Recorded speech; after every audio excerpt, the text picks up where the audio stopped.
Hello everyone, let's wait a little bit until others join us and then we'll start.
Okay, let's start. Hello everyone, welcome to today's session, and today we're going to talk about some practical examples of how to use abstraction in programming and in Java in particular. We will basically go through all the types of abstraction we were talking about last time. So there will be abstract classes, interfaces, and nested classes there. So that's for today. Maybe if we have time, we will start talking about exception handling. And I'd like to inform you that next week we will have the first knowledge test. So the knowledge test will be on knowledge check. This will be on Monday, so I will note it in agenda materials. Oh no, maybe okay, that's really fine. No, on home tasks and maybe I'll put other home tasks in Discord. So I will write that knowledge. Let's check on Monday, so that would be 22nd of March.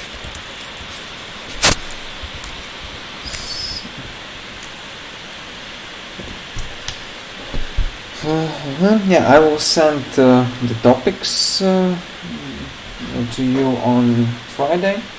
So there will be the topics, and on Saturday we can discuss them. Additionally, if you want. That's the plan for Monday next week. And right now, let's start with some examples. So first of all, I would like to cover the abstract classes, and so maybe create a new package.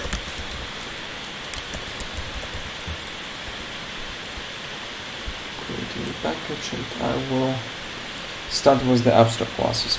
So as you remember, the abstract classes practically are the simple Java classes as all other classes, with one in fact, let's say it was three main exceptions. The first one is that it may have abstract methods. It means that these are the methods which have no implementation. So it means that only the signature of the method is provided without any code inside. So it actually means that these methods can be used in subclasses. They must be overridden in subclasses, and the logic then must be written there. So it means that if you have the abstract class with the abstract methods, then you can use it as the superclass of the. Basically, you can use it as a superclass for any class in Java, but at the moment you use it in the simple class. I mean, the class which is not abstract. Then in this class you must implement all the abstract methods you get from this class. So yeah, it means that the methods cannot be private.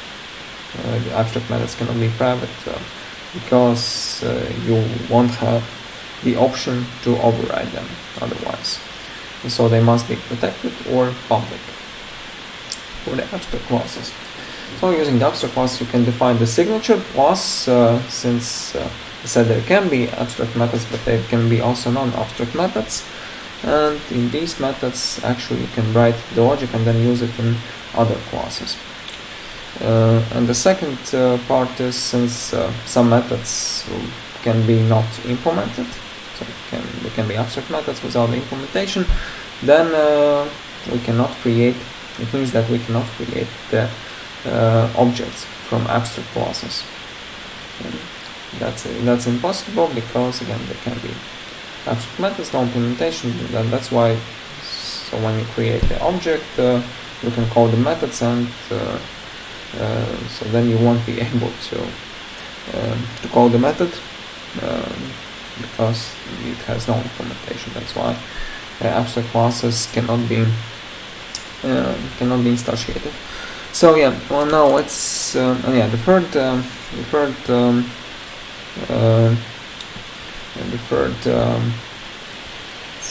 thing about the abstract classes, so that cannot be final, because that does not make sense as well, like the instantiation of them, because if you have the final class, it means that you cannot inherit it, and for abstract classes we should normally inherit them, extend them, and that's why there's no sense to define them as final. Alright, so let's have an example. The first example would be shape. Shape, and so I'll define this abstract, and so we have abstract class shape. So to create the abstract class, you can do it different ways. You can create a new class from here and just type tick abstract option. Then this will create the class as abstract, or you can just directly create a simple class and then add or remove all the keywords you want from here.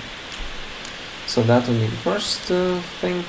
So we have shape. What does it mean? Shape as the abstract class means that we will need to have the subclasses of shape to actually work with this class as with the object. And that makes sense because you know that the shape is just something general. Shape itself cannot be the object because you need to have the actual type of shape. Like that can be the square, rectangle, circle, and so on. And only using them. So if you have one of these, and circle, rectangle, and like triangle as well, then and of course these are the objects. It makes sense that these can be used as the objects. But the shape itself, it's, as you can understand, is just a let's say description of the object, but not the object itself. So we need to have more information to actually create and use the shapes. That's why from this point of view we can think about to create the abstract class. Basically, as I said, the abstract class, firstly what the abstract class does for us is it points to the developers that this class is just a descriptive class, so it only describes the information, describes the behavior for us. Maybe some things can be directly assigned, again, like the methods can have implementation. But in general, it points to us that the class will be used. The class is used as something to describe other objects more precisely. So yeah, what we know about the shapes. About the shapes, we know that they have let's say what we can do here. We have the methods for shape, and so we know that the methods are, each shape has the area, right? So it means that we can create the method void, and this will be public abstract void, not void, but we can use double. In fact, we could use the template type, but in this case we can use double, and this will be get area. So here we have the method get area. It means that all the shapes which basically use this class, they will have this method get area. And it makes sense because all the shapes have an area, but in fact we cannot really create the logic for get area, right? Because there is no common, let's say, formula or common method we can use to get area for each shape, and that's why we define it as the abstract method. So we define the method as abstract because there is no common formula for all the shapes. So each shape will has the each shape has the unique let's say different implementation. How we want to achieve, get the area. The same way we can get the perimeter. So that would be public abstract double, and here we can call the method, not call the method, but define the method get perimeter.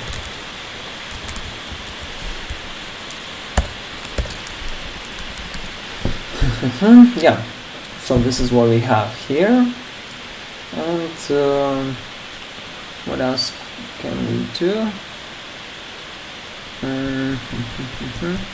We can color it as an example. So that would be if we have color. So here we can, the same as for all the attribute, for all the classes, we can define the attributes here. So that would be private string color. We can generate getters and setters same way.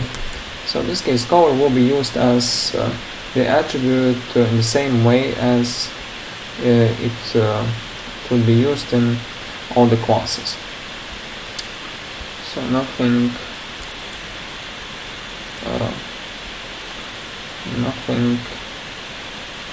specific to be here. Okay, and yeah, so we have these methods. What else can we do?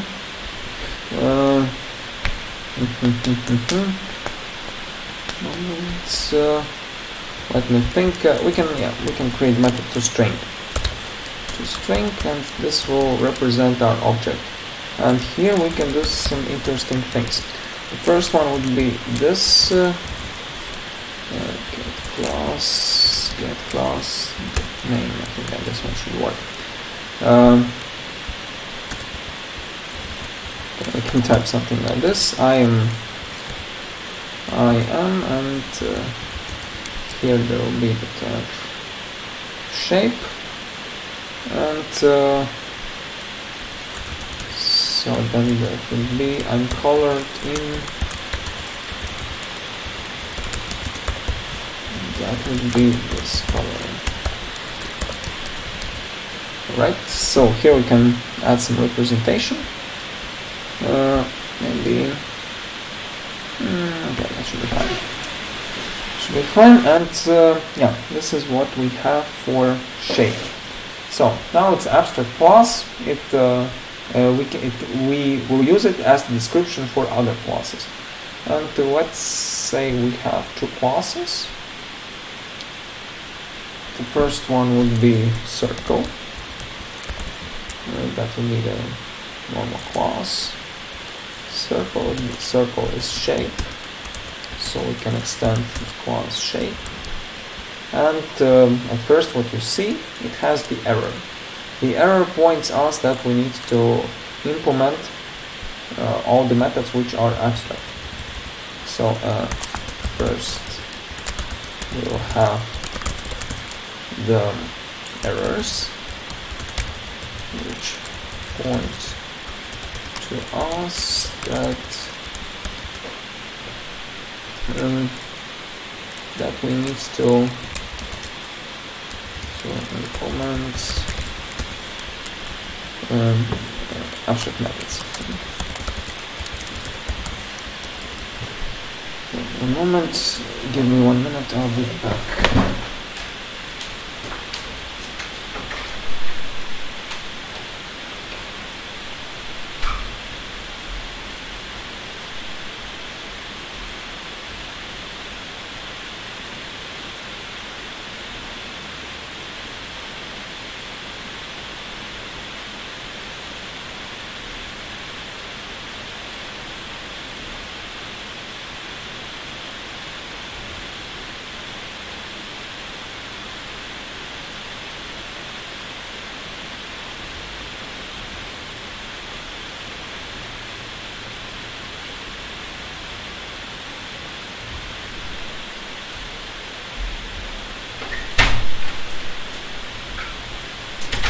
Okay, I'm back and we can continue. Yeah. So firstly, as I said, we need to implement all the abstract methods. And in this case, the first would be getArea, but in fact, so I have the method, but I have nothing to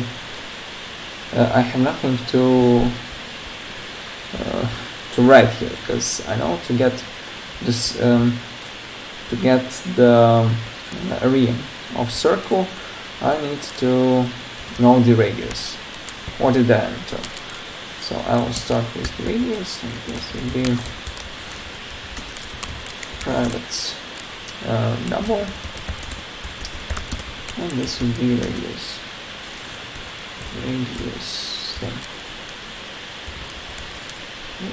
And so now I can use the constructor.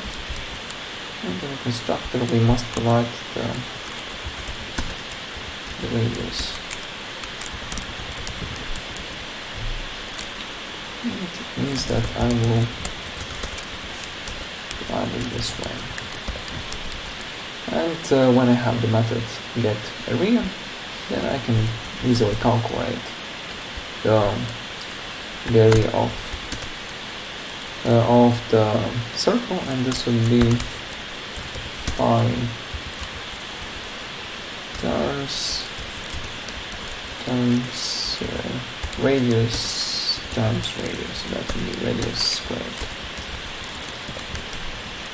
So that's the area, and in addition, so we have the second method to be implemented, and the second one is getPerimeter. And the perimeter will be 2 times p pi times radius. We can use this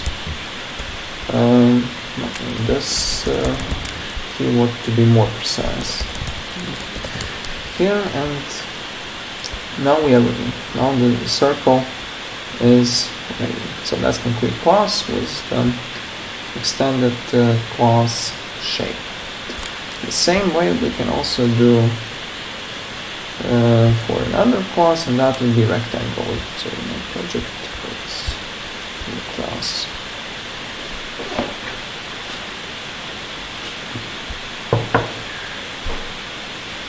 So that will be rectangle, and here we can define that it extends shape. And all the same things here. We must implement methods getPerimeter and getArea. So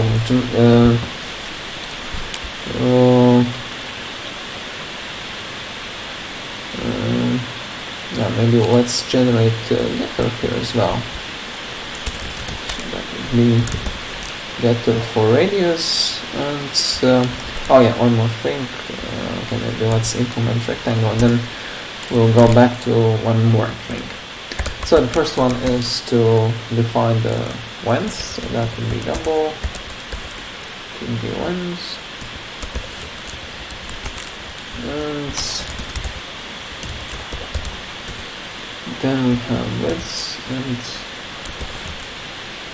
that's double as well. So let's use the constructor to pass these parameters. Yeah, one about the unit tests you have in your home tasks. So some of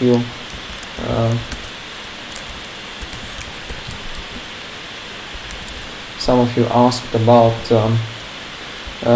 basically some of you were confused about how the passing parameter work. Actually, the idea is that I mean for your cases. In unit tests, so when you have the unit tests, it actually includes all the test scenarios needed. So you actually, if you have the methods here, like some initialization or something like that, you don't need to provide the actual numbers. So maybe not for array, but for random person, this one. I think that was some noise, but okay, that's not so important. Like if you have the methods here, like yeah, for example, here we have the road, so you don't need to create. You can create it just for testing, but the unit test will create its own road and test with different cases.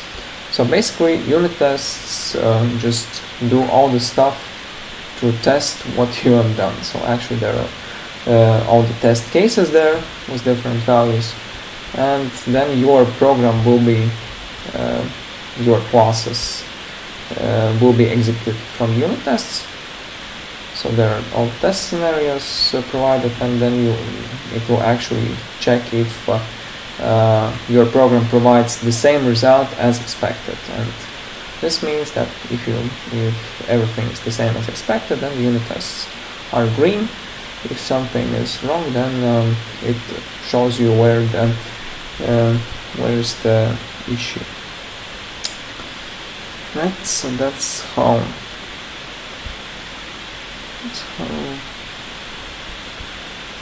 it works. So yeah, and, here you have the constructor for rectangle. So and here this will be length. You can provide the length, and yes, you can also do it.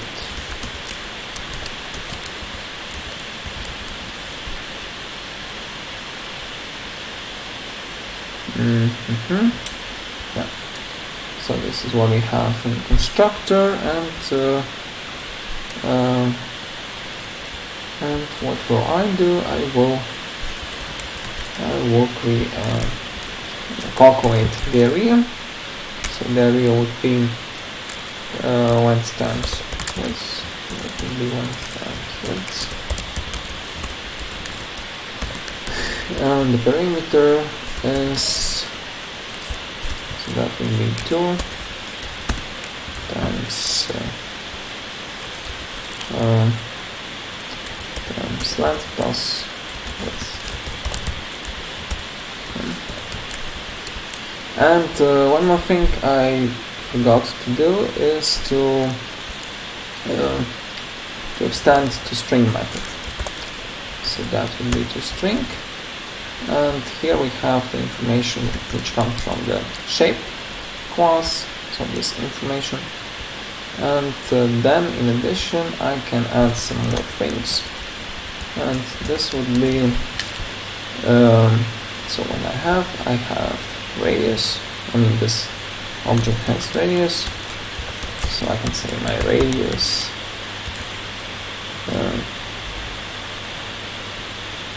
the radius is, I can provide the value from here, and yeah, that's basically what we can add more in this class, and the same for here. I have length and width, so I can provide these values as well. So that would be my length is, so here I can pass the value, and my width is, and here I can provide the value as well. Yeah, so these are the classes which extend the parent class. Okay, maybe one more just to make it more clear. I will create another class which will be the triangle. So for triangle, that will extend the shape, and I need to redefine get array and get perimeter. And for shape, what do we have?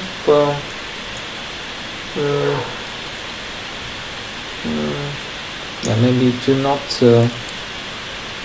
go deep.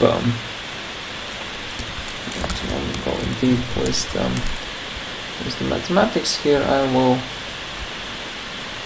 will simply add some parameters just to calculate. Or maybe, let's maybe do it this way. So here we will have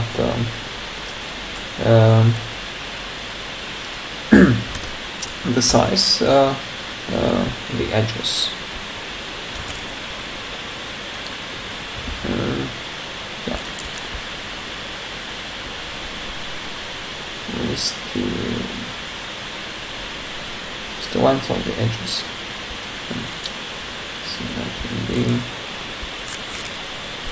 edges. I think I will add the list.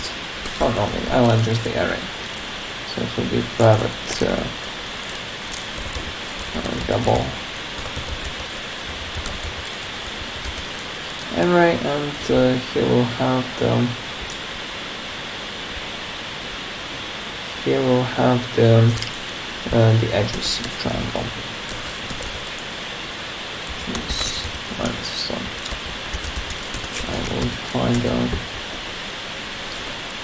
I will create the array directly from here. Then I can pass the edges from here. So, oh yeah, of course, I have three edges from triangle. And from here we can do it this way, that we just that we provide the edges directly.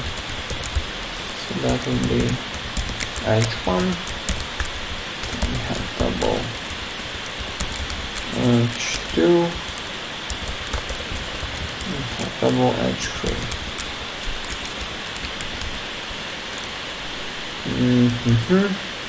Oh, sorry, that would be. Wait, sorry, that was wrong. Of course, we can find a constructor. So it's accidentally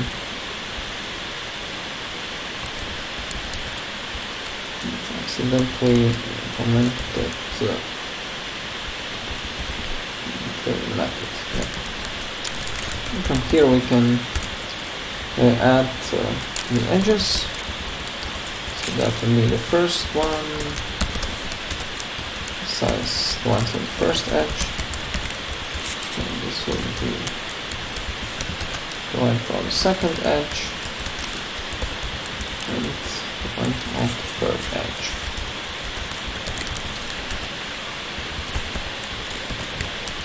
Okay. Right. And to calculate the area, I suggest to add another parameter that would be height.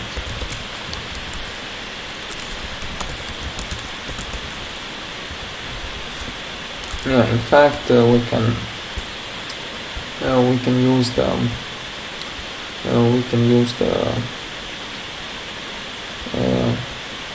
just all the degrees here, but maybe to not overcomplicate it, let's just use height. And here I will define it as well.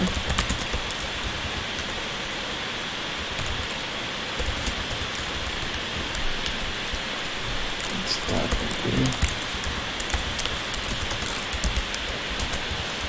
provide the constructor. So to get area, I just need to let's say that edge 1 is the edge to which we have this head. So that would be say first edge times height, and then we divide it by 2, or it means that we multiply it by 0.5. First we return it.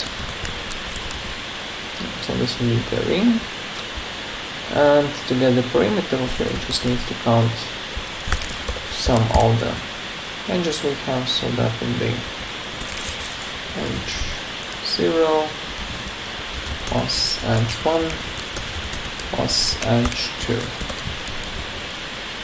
This is how we can get the perimeter of the triangle. Yeah, so I have, then we can add some description here.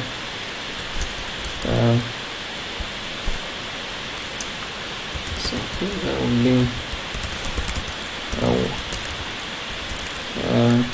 my edges.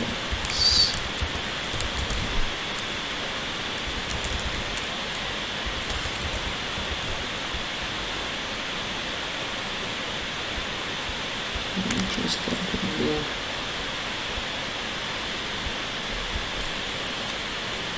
let's have edges R, okay, maybe R, and here I will, and then so just do the separate them. This one, and separate it again, and then I provide the last one. So yeah, now we have one abstract class, and then we can use it as the superclass for 3 subclasses. So let's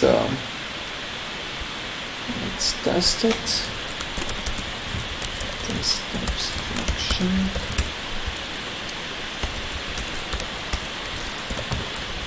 Test abstraction, and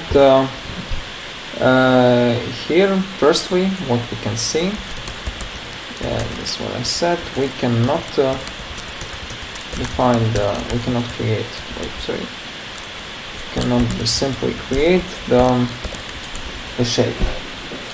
It can be done. Because this is the abstract class. So please remember, you cannot create the shape object. That's impossible because then that's the abstract class. So what you need to do, you can define 3 different shapes, for example.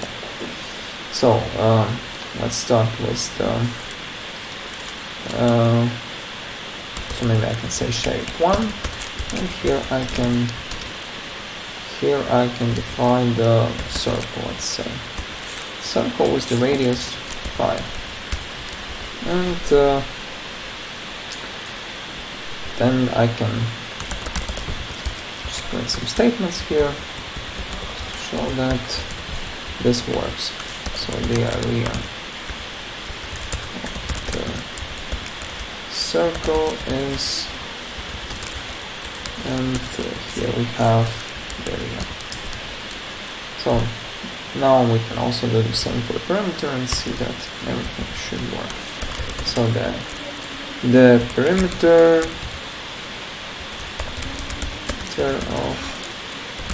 of the circle is here we can get perimeter. Too much brackets. So let's quickly run it, and yeah, so here we can see everything is calculated. One point what I would like to pay your attention to is this thing. So as you can see where it comes from. Oh, sorry, not yet. Moment, I will print. Sorry, that's not what I wanted to explain this one. So it should be from here, and when we run it,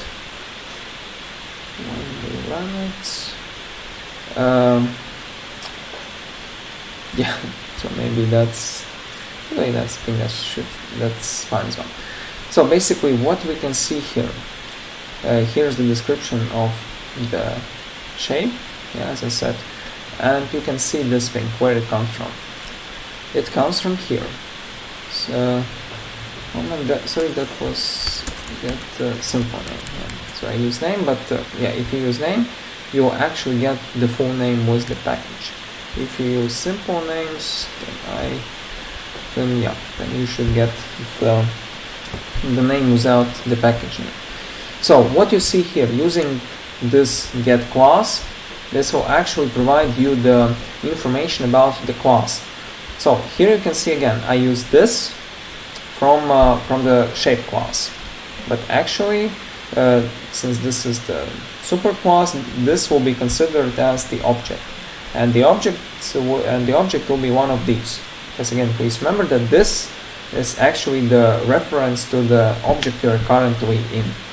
So if you are in this, this can be any subclass of this class. And this is abstract class. It cannot be this class itself, but it can be the object of any subclass. So in this case, this is the object, and using get class will actually get the information about the class this object represents. So if this is circle, then here get class, you will have the information about the circle class. If it's the rectangle, you will have the information about the rectangle. And then you have this method, get name or get simple name, using which you can use to get the name of the class. And this is how you can dynamically find out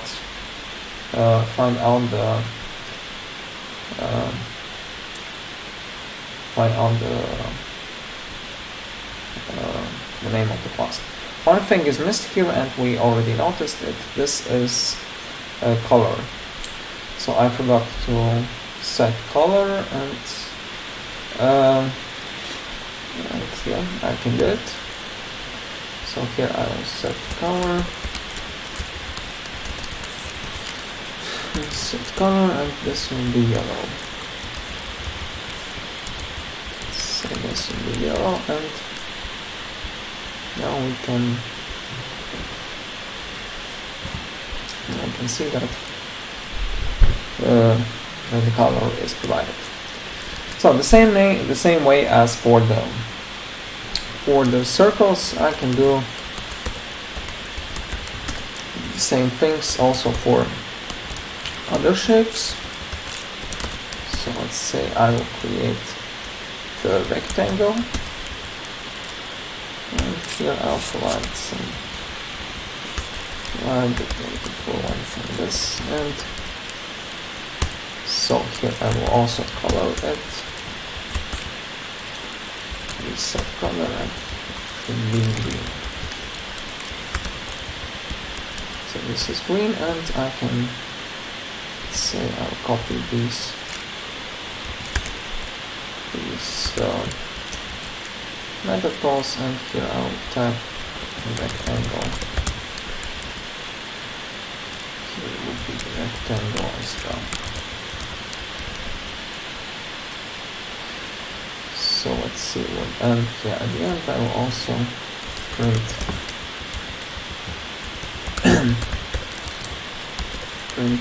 the information, the overall information about the shape. So what you can see here, the area and the perimeters are calculated correctly. Sorry. Oh yeah, that's 2 times 7. Yeah, that's correct. And yeah, in this case, you can see that comparing to the shape 1 object, here we have rectangle. That's because here the actual type of shape is rectangle. So it's called green, and the information is here. So basically, please please note that here I do the I assign to shape, not to just to rectangle. I mean, that should also be correct, but that should also be correct. But usually we use the general type if we don't need to use more precise type. There are many reasons why this can be done. The first would be that we want to, again in this case, we directly assign the rectangle, and we know that this would be the rectangle.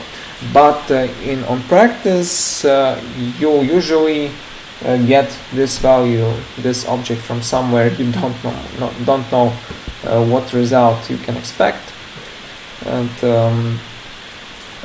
like again, if you work with some let's say not complicated, but maybe complex frameworks, then these frameworks will create this object for you. You will you'll see the details there, and then the only goal for you is just to do the stuff this shape provides, and you are not really interested what this rectangle do. And in addition, what you can see here, that there are no for rectangle, there are no public methods which are not overridden. Yeah. So in this case, there's no actual need to define rectangle as rectangle, because here you don't have any objects or any public methods or public attributes. So in this case, shape will act the same way as rectangle does. And in some cases also it's more flexible, like if you want to transfer this data from one place to another in code, then it's easier to use, let's say, one variable, and there are some cases where you need to just use one variable, not two variables, and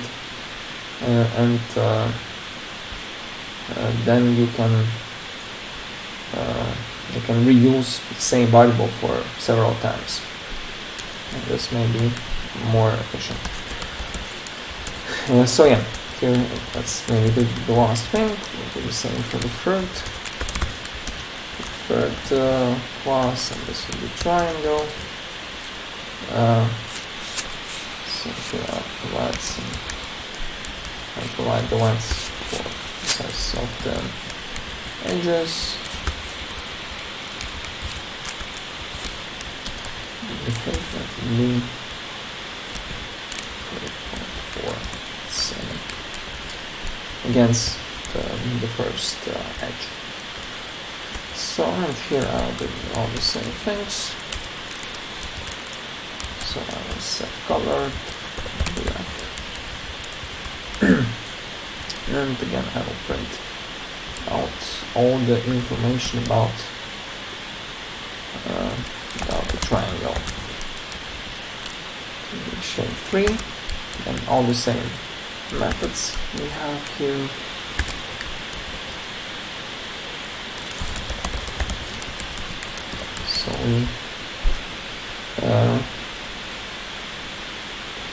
we are not restricted with the definitions here. Okay, so here I will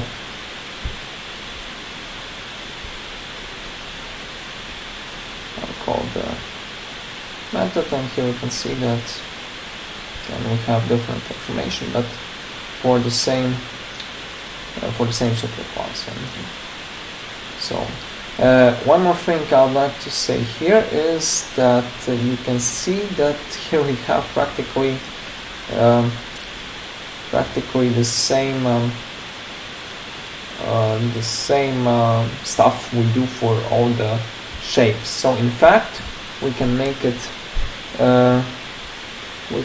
it more, let's say,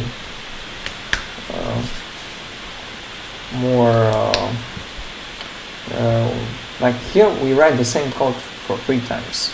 We can write it once, and for this purpose we can use the shape object itself, or we can maybe, since in this case we mostly talk about showing the information, we can show it from here, and here maybe let's use private stuff,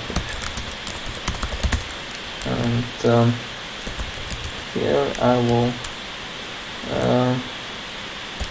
say I'll create a method print info about shape. So here we can pass the shape, and from here I can just basically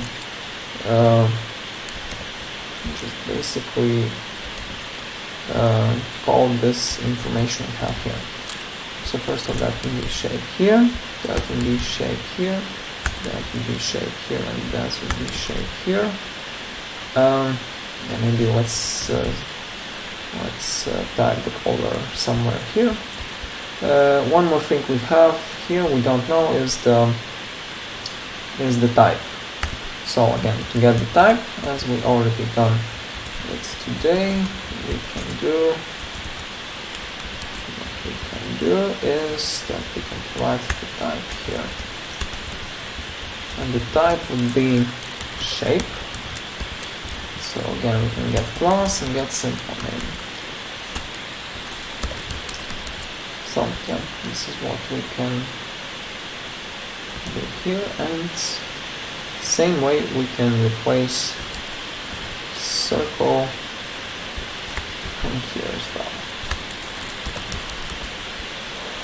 So yeah, now we have the method, and we can optimize our code. Yeah, so we don't need to repeat the same coding 3 times. We can just use one method.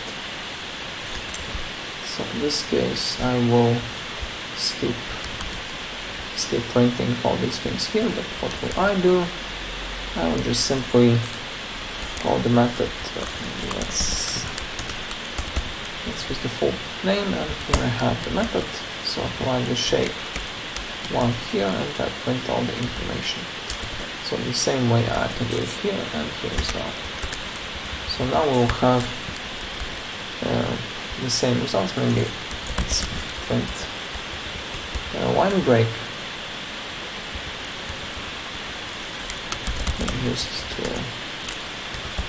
make it 1 second here, just to make it more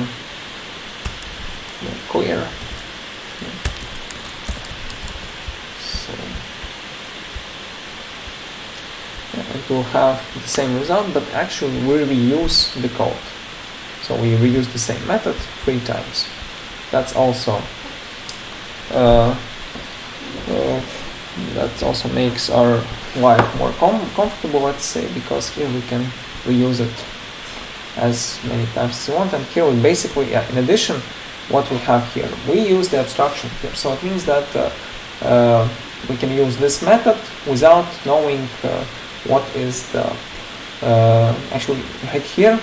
For this method, we don't care what's the actual type of concrete type of shape is.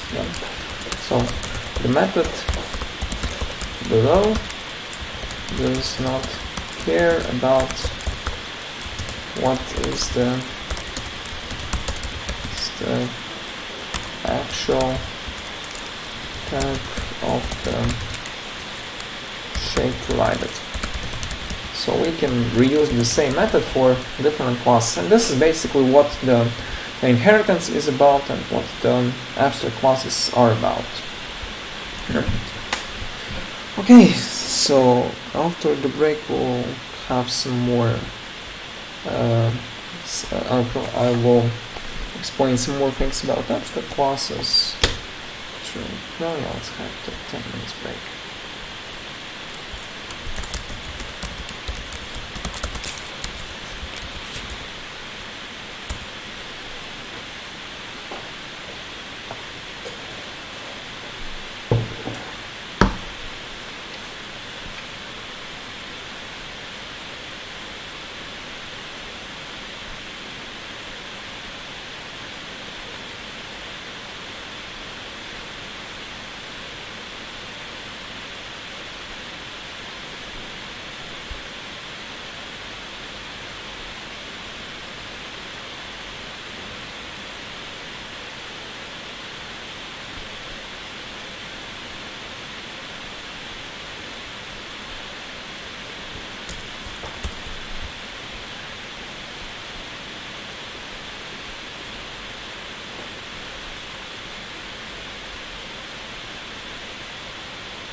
Please.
Okay, let's continue. So yeah, this is what you see how the structure of abstract class works. Again, basically when you work with the abstract classes, then yeah, the only difference is that you cannot create the object or shape.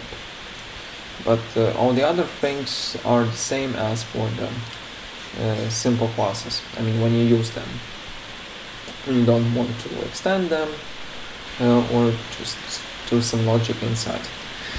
One more thing, what you can do for the abstract classes, this is what I think I mentioned last time, is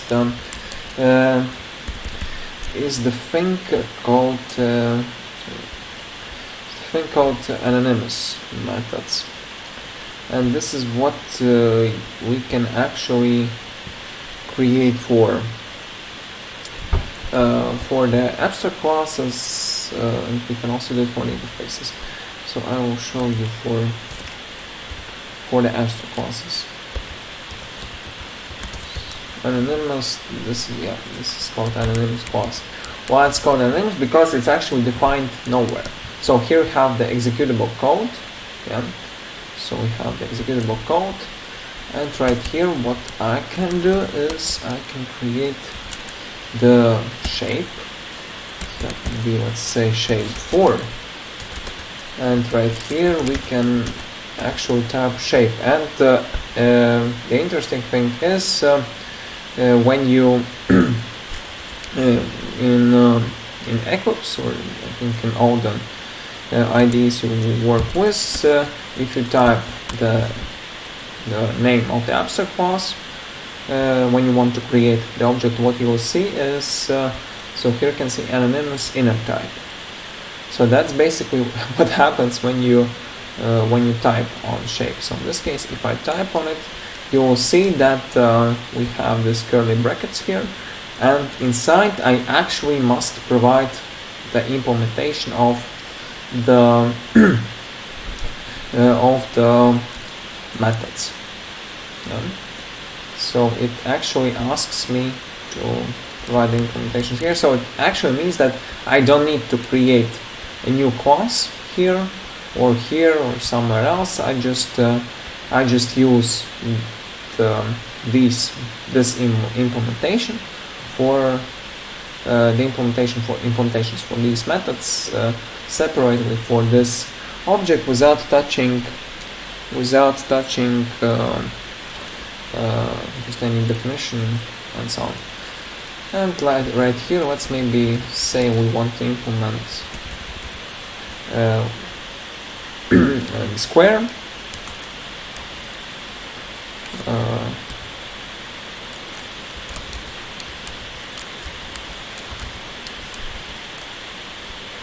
So we want to implement square, and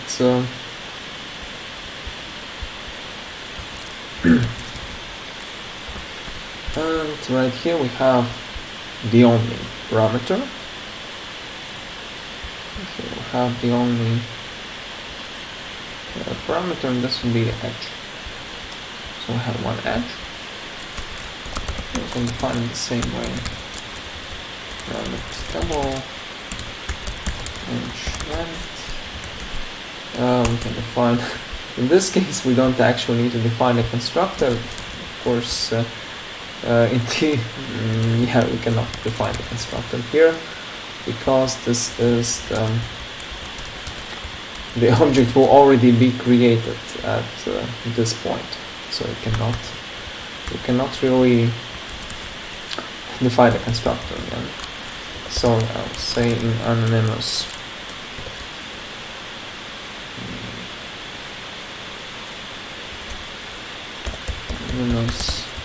classes, you don't create the constructors because the definition of the classes of these classes will already be used. Will already be used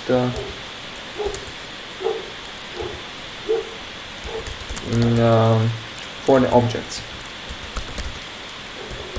So we don't create. Basically, as you know, the classes are the templates which describe the objects. But in this case, we in this case we already create the object, and right here, of course, there is no sense to provide any constructors because the object will already be created. So here you just need to provide the implementation. Like in this case, imagine if you have the constructor, then you will never use it. You will never use it because again, here you already create the the constructor. So in this case, yeah, basically how you can construct instead of let's say that we have double, let's say 4 or double variable 4, and I think from here, yeah, from here we can directly access this variable. So in this case, there's actually no need to create to construct the object. I mean, using the constructor, because we can directly do it this way. So you can initialize,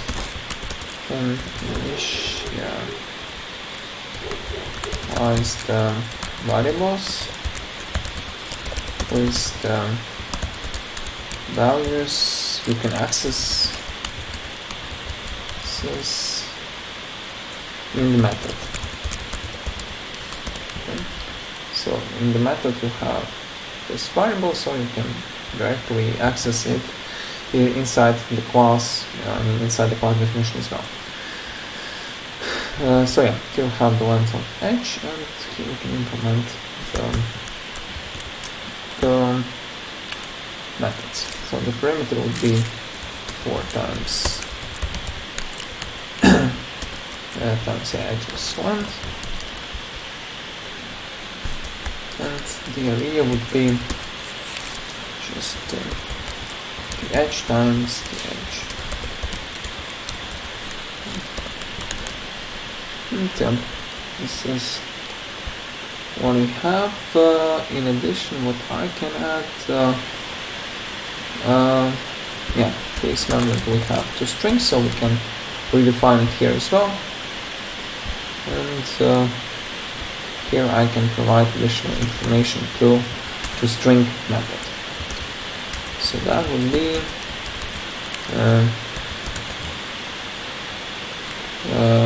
my edge is, say, units long. And after that we will have this object which has this anonymous class, because actually this class has no name and we have never provided the name to this class, it has no constructors, but we define the methods directly here inside. So, and right here we can do the same thing as we did for other shapes. I can provide it to the to the methods, the information, and I provide shape form.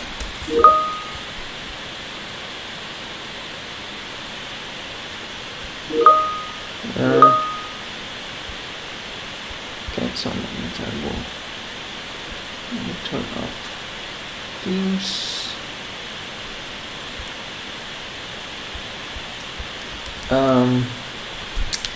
Right. So here I have shape, and let's see what's the result. The result we should have. Oh yeah, of course. Let's add the color. Let's add the color. Set color, and the color will be orange.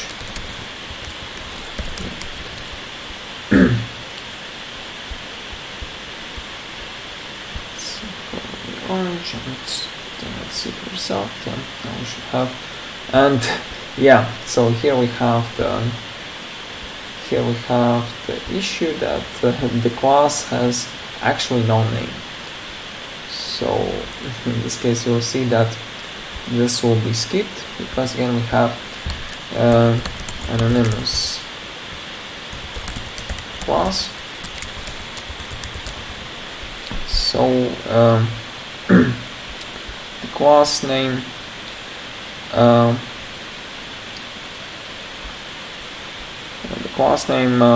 will not be provided here by default, so it will be skipped. Yeah, so actually here you can see that this will be skipped. So I'll point it here.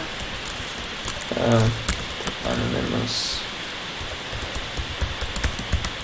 classes have no names. Okay. So yeah, this is what we have. Do you have any questions about abstract classes? So right now we will go with other elements in when we talk about abstraction. So and the next will be this. So basically these are the most popular attributes for abstraction: the abstract classes and interfaces. I would say that the abstract classes in general in programming may be more popular than interfaces, but it depends again. It depends where you work and what's the framework you work with. So right now let's use the interfaces, and for the interfaces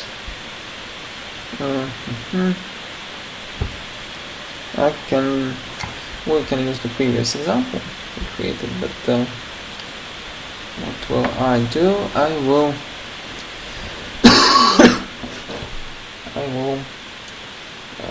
create the interface. So the interface would be the, let's say,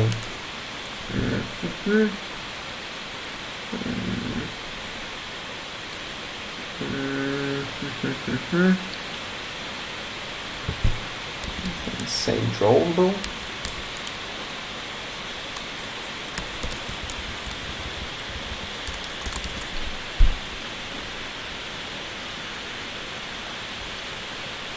So here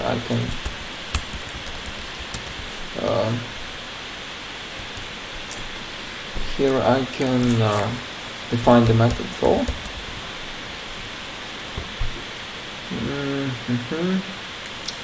Yeah, let's say I want to draw.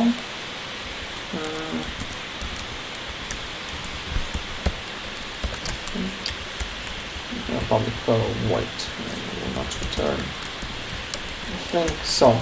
This is actually the interface which points us that which has one method draw, and this points that the class where the same interface is implemented can be drawn. So we can draw them. The object can be. We can draw the object. For example, let's do it for rectangle. So for rectangle, we can let's say we want to implement this drawable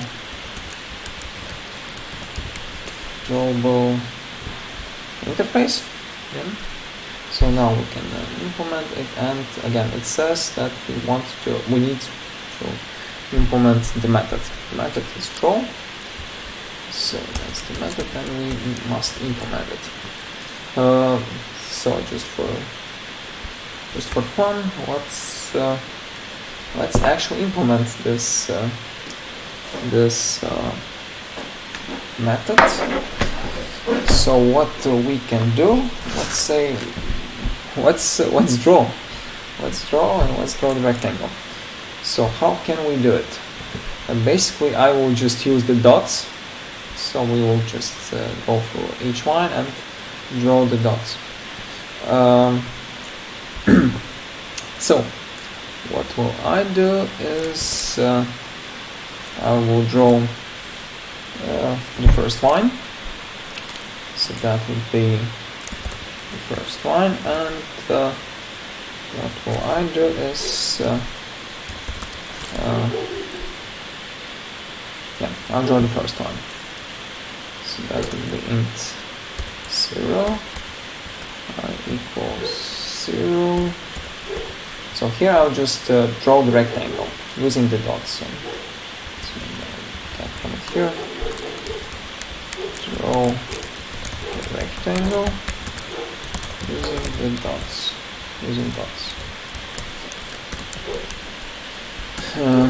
So this would be less than this, and I pause.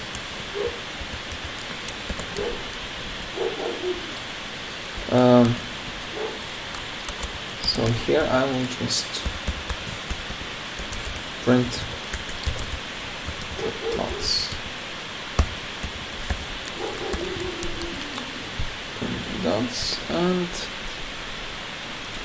And so this is the first line.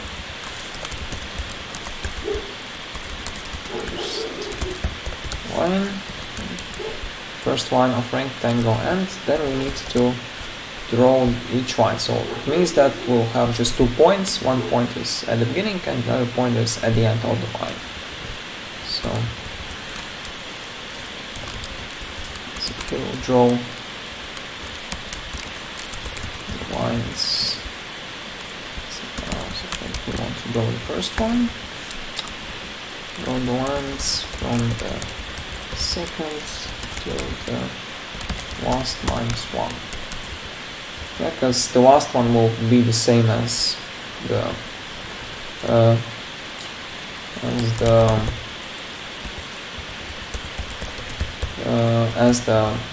first one. And yeah, here let's move to the next line.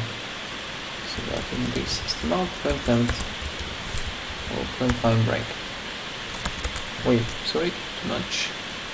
System line break. Let's separate. Okay, so and right now let's do the.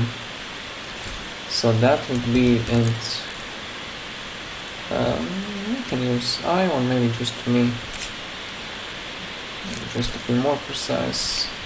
Just to not confuse you, let's use J, because we usually use J for columns, and we use we use J for columns and I for lines. So in this case I will use I, and the I would be start from 1. I is less than this length minus 1, because we want to skip the last line, and we also implement I. And in this case, okay, let's keep using the brackets here. Right here we will need to use the brackets because I will have two statements. So the first one would be yeah, and here, so this is the, so this loop is responsible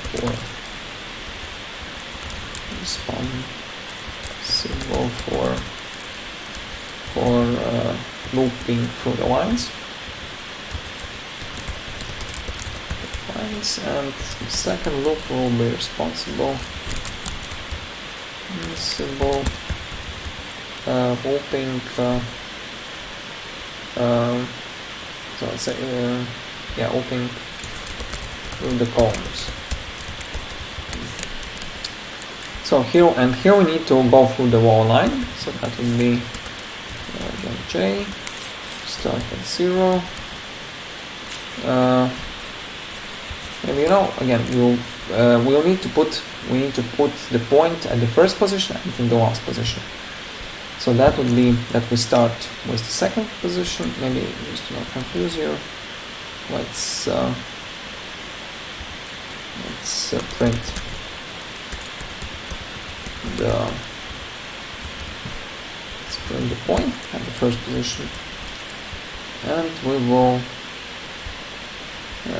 also, yeah, so here I will, and here we need to print the spaces, because we want to have the spaces in between.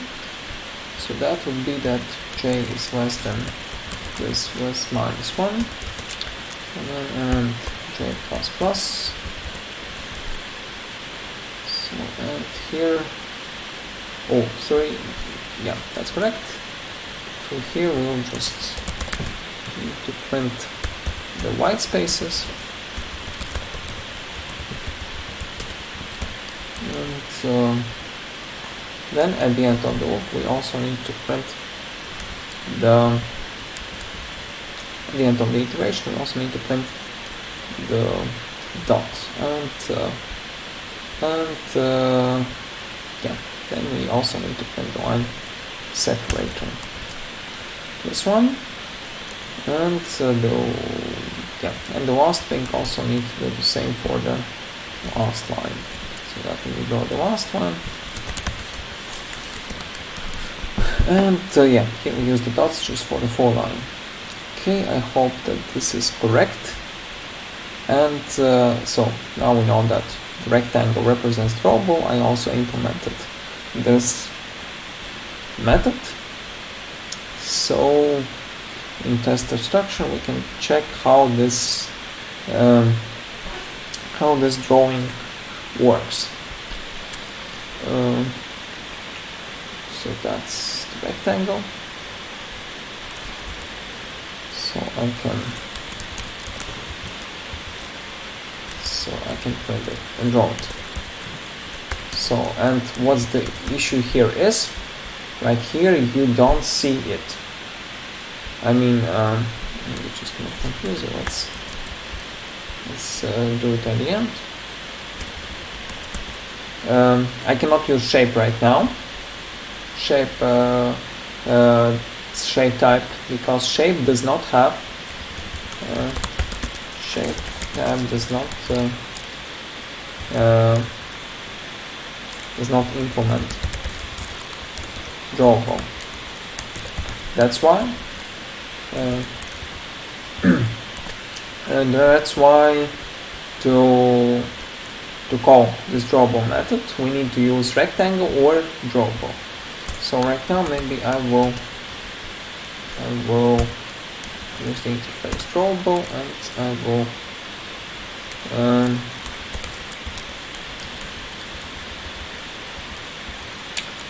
so I will define this let's say drawable shape, and I'll create rectangle, and I will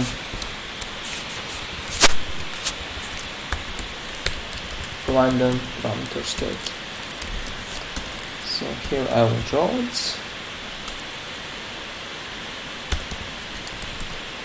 And maybe let's create one more. So create the first one. Let's create one more just to see that they are different. So that's why we need to use rectangle or global most type.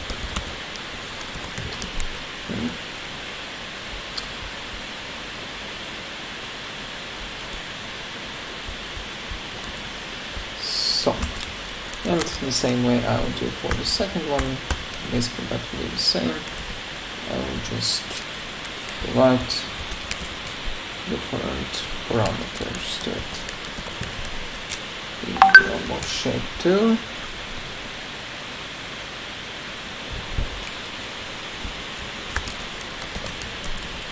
And sorry, no.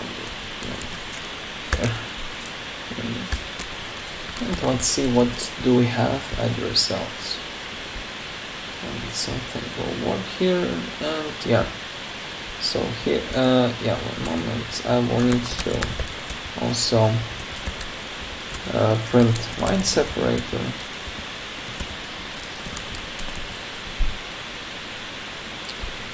Line separator, and yeah, here I have two rectangles, which I draw this way. So yeah, and we can see that not all the shapes are drawable. I mean, in our case, because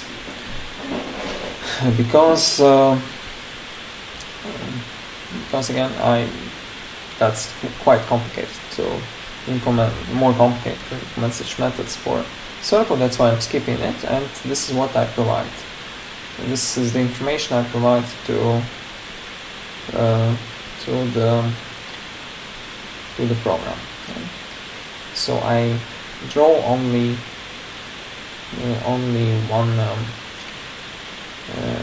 one shape here.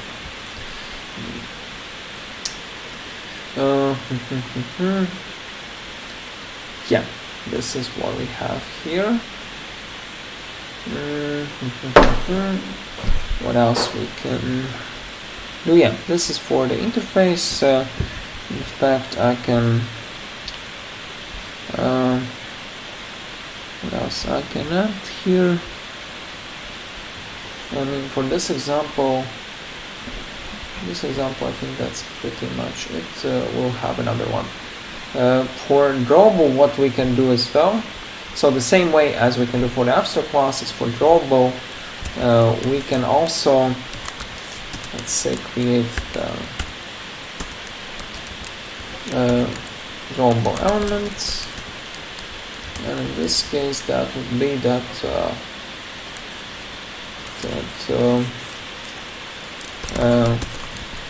we create interface, and I won't implement it, but just for your information, that we can create the anonymous types, anonymous classes from the interfaces. The same way as we can do with the abstract classes. So the same way as we did here with the shape, we can do it as well with the interface. So nothing different for interfaces and for abstract classes here. So right now let's switch to a different concept here, let's say.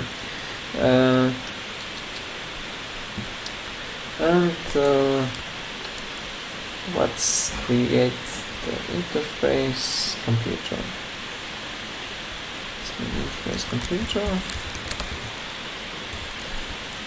And so let's say that interface will have only one method. This will be power on. This is how can we define them. How can we define the methods, the interfaces, so just the interface and them and the method. Then what we can also do is that we can consider that the phones. Let's create maybe another interface. So the interface will be phone. Let's say smartphone. No, that's not phone. Phone as the interface, and we know that. So maybe let's change it to smartphone. That will be more precisely. Smartphone.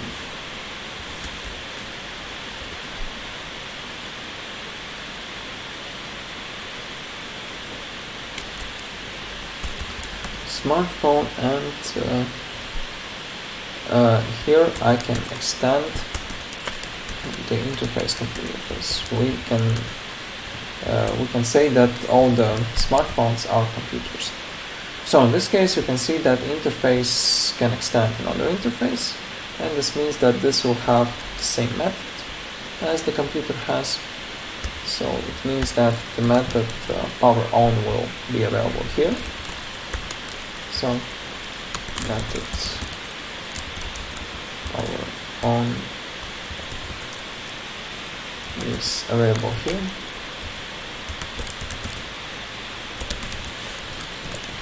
Since it comes from the computer class, the computer interface. And I can, in addition, I can add the method call. Okay, so we can call to another person using the smartphone. And as an idea,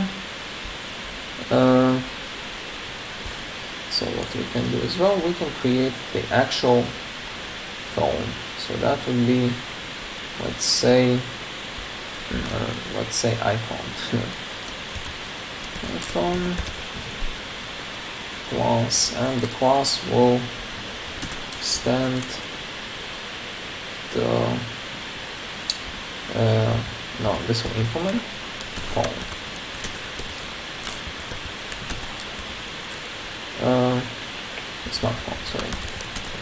Smartphone, and it means that the method we need to implement methods call and the method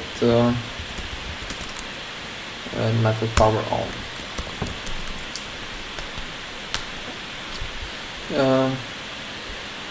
So here let's say I can add the state. So the state would be boolean, and we can call the variable on. So, and by default the phone is off, so it means that if it's on or off. If it's on, then it's true. If it's off, then it's false. So that will be power on. So here I can change the state, or I can turn it on, and also maybe just computer we can also do power off. Okay, power off. Power off. So I need to put it here as well. So that will be power off. And this on is false. So the methods come from the interface, and we must implement them here. For call we maybe let's provide the number here. So that will be mobile number, phone number, and here we need to provide phone number. So if you don't provide the parameters here, this will be considered as different method, the method which actually does the overloading.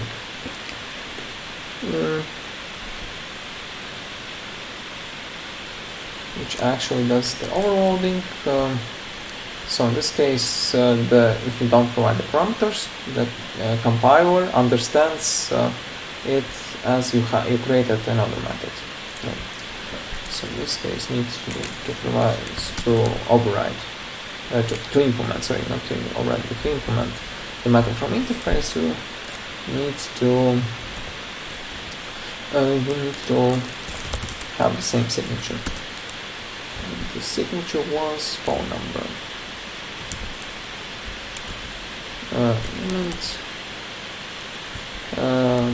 The interesting thing is that the signature will be that's quite interesting thing, that you should not provide the same name of the parameter if you override or if you implement the methods, because the only thing compiler cares about is the type you provide here. So in theory you can provide different name here, but the compiler will not care about it. The compiler does not care about it. So interesting. I will mention here. So after that, so we read it. Thing is that for the compiler, there is no difference what is the name of the variable parameter. Of the method which comes, which comes from the superclass or the interface. And here I can provide this. So since it's ringing, so here I can call it to the. You can call using this phone number.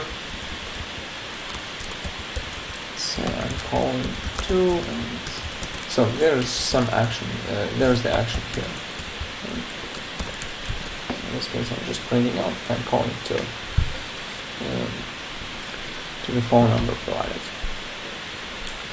So this is how we can use the interfaces. Nothing quite special here. For the computer, we can also create, let's say, another interface.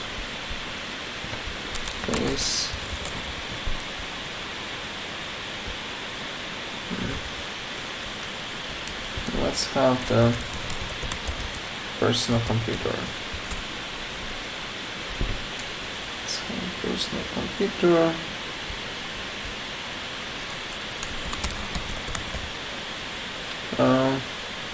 That'll be personal computer.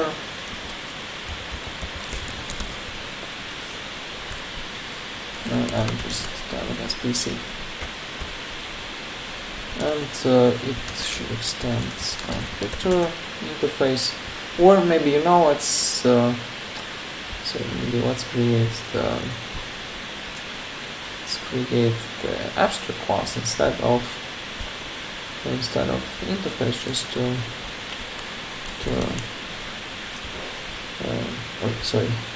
interface. I think I can public abstract class. That's fine.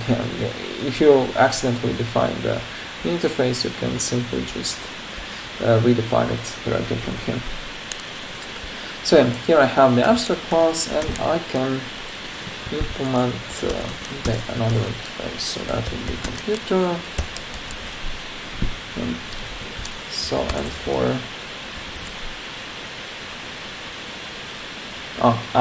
yeah, one interesting thing is that for abstract classes we do not need to, if we implement, so that's a really important thing, if we implement the interfaces in the abstract classes, then we don't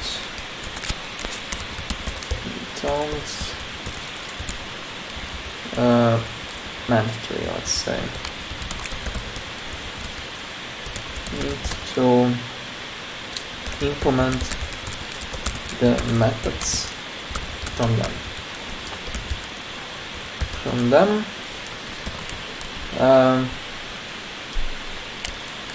In fact,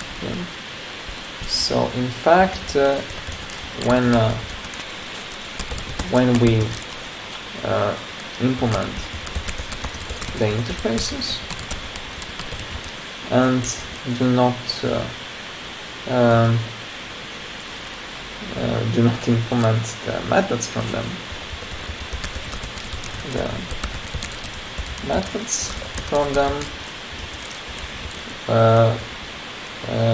we can consider them as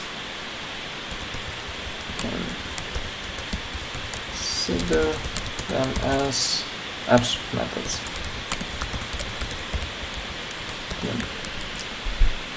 That's quite interesting thing, because in this case, so it means that this this class will have public abstract. So these methods. So it means that these methods will be public abstract, public methods without the implementation. So it actually means that these methods are abstract from this point of view. So nothing different from the abstract one as one we can. So in this case, it does not require us, and in here we can skip, but skip implementing these methods. But I think power on and power off, it's quite okay to implement them. Let's say this on, and by default that's false, and boolean.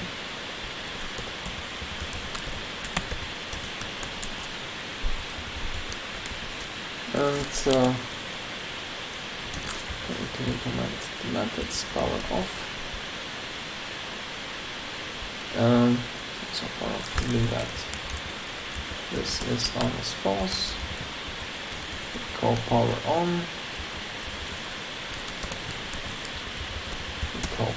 Then we need to turn the computer on. This is on, that's true.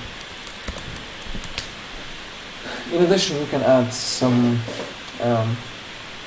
more methods here, maybe just to make it clear for the abstract class. What we can do is to say computer maybe. What kind of element can we add here?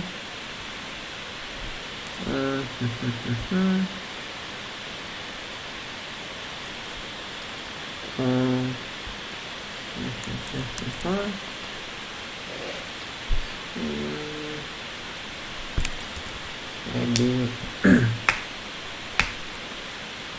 so let me think about it. Maybe add something like, let's get screen size.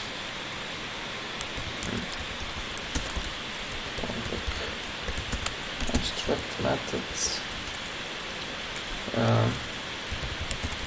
Get screen size. And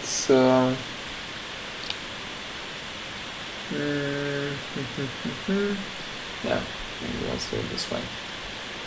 And so let's create then be your class, and the class will be, let's say, Mac. It's the computer, and this will extend the PC class. Let me just okay, that should be fine. So no, sorry, not Mac. Mac cannot be considered as PC. Maybe let's select one of the PC model. So no, Mac cannot be PC. I'm sorry. So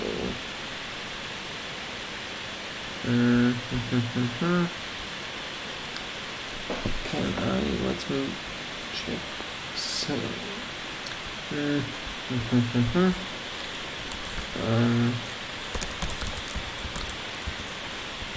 moment, I will quickly search for PC. Maybe let it be say HP. Okay, let me HP.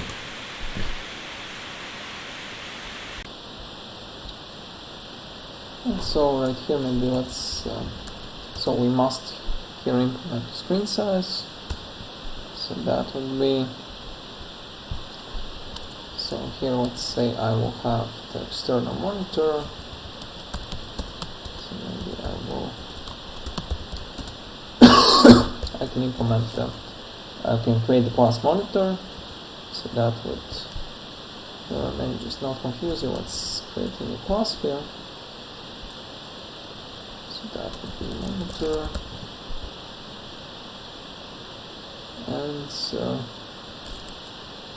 this will be monitor, and I will implement the class computer, because we can also consider the monitor as kind of computer, because in this case it has the option to power on and power off. So again I will create the boolean is on or off. So by default let's say that it's off. So right here I need to pass the value that's false, it's on, and this is on. So if we turn power on, then that should be true. So let's implement the method get this on. Oh no, so that's fine. Wait a moment.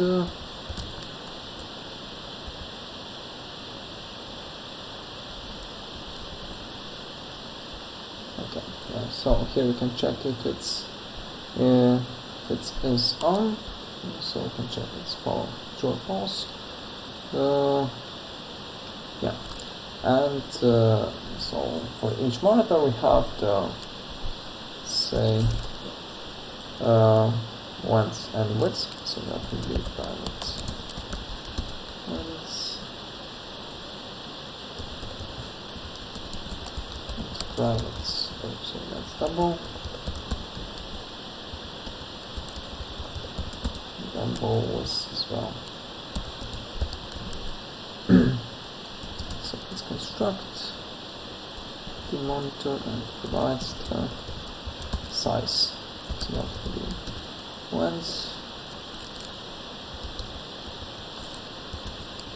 and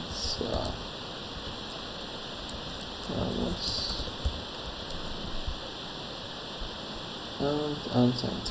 and what will I do? Yeah, here I'll provide the I'll pass the length and width. So this is the length and this is the width. I'm providing here. Yeah, so now we can represent the monitor, and then I can also create the method get size, and we usually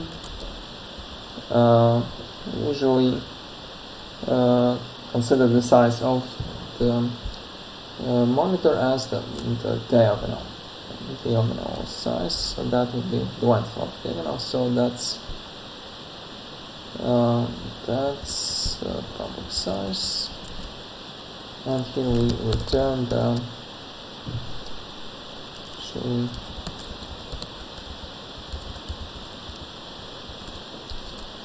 that would be the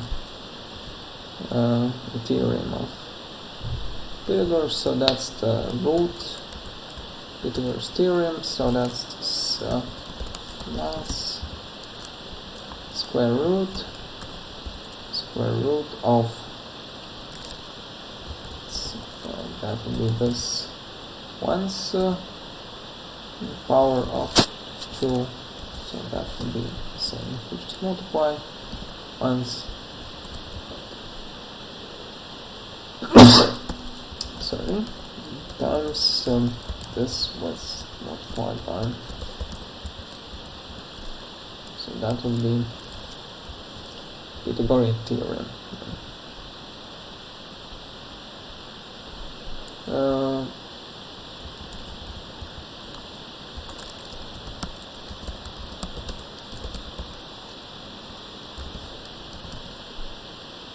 Or Pythagoras theorem, that's what we may call it differently.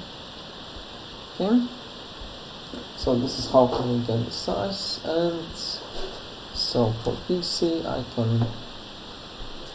I can assign the monitor,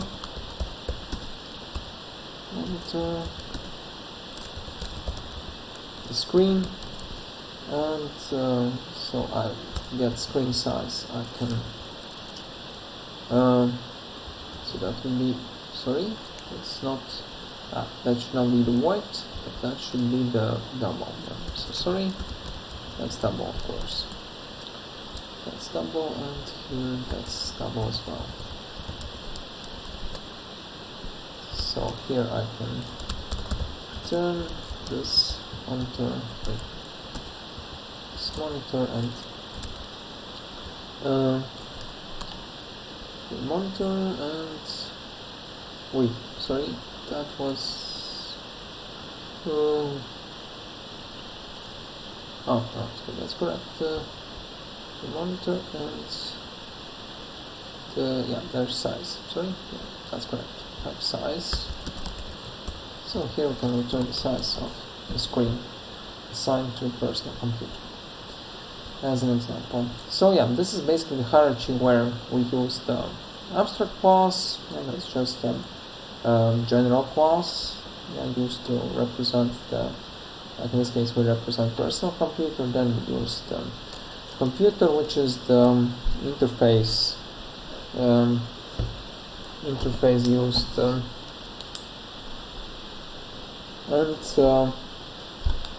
so we have multiple usages here, and multiple types of the different types of elements we use here. Again, just a simple class, and the interface which extends another interface, so we can have like multiple combinations in factors, and just so yeah, this is how we can work. Right, so now let's have 10 minutes break, and after the break we will have we'll have one more example about the interfaces. Not example, but the property of interfaces. I already talked about the smart interfaces, but we will see how we can use smart interfaces, and after that we will also talk about inner classes. Now let's have 10 minutes break, and then we'll continue.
Okay, let's continue. And before we continue about talking about the interfaces, there's the question from one about extra O2 exercise.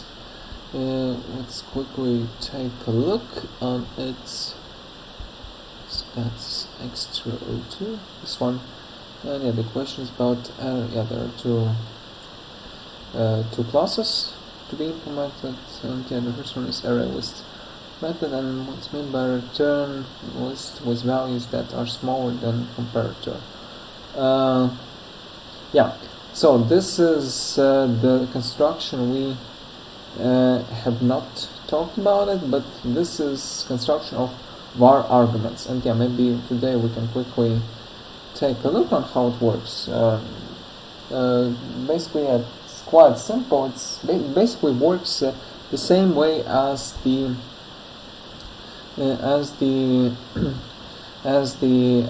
arrays work. But yeah, the question, what you need to do here, you have the comparator. So that's the comparator. In this case, that's the value you can compare to. So in this case, it means that implement method compares values of past array with past comparator. Return lists values that are smaller than comparator.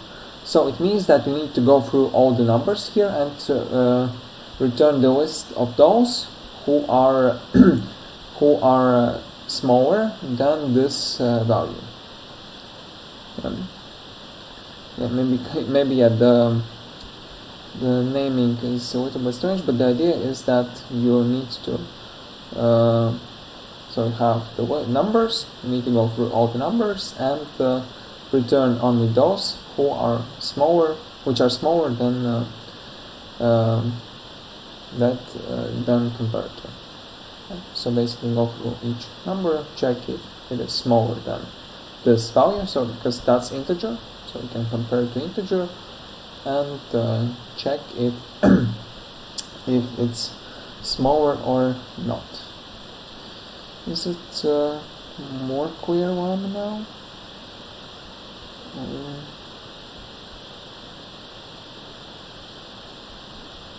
Yeah. So that's not completely. The idea is that here you have the list, right? So that's the list where you can store the elements. Then the program, I mean, you should not manage to do it by yourself, but this will be done by unit test. It will call this method check array. Yeah, so it will call the method and it will provide the comparator, basically integer value. Yeah, it can be an integer value. It is called comparator, and it will provide the arguments, var arguments. So this will basically this may be considered as the array, okay? And it will go through all these numbers. It can be first number, second, third, and so on, and then you need to compare them with comparator. Now you do not need to provide the comparator by yourself, because again, as I said earlier today, the unit tests work in the way that they will call. So this method again will be called from unit tests, and there will be some fixed values to just test different cases. And in one of these cases, in different cases, this will provide one, so this value and just different numbers, and then this method should go through each number and compare it with comparator. If the number is less than this number, then you will need to add it to the list, and this will return to the array list.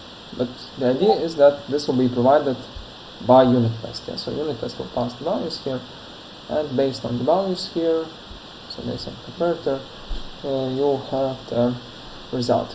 Maybe one small remark about var arguments. I have not explained to you before about it, but so maybe I will create an additional package where we can just discuss additional stuff. Additional stuff here, and here I will provide them example var arguments. So let's say I use the main method, and we can have just like another method which will it can be void, can be something else, but that's not so important for us. So here I will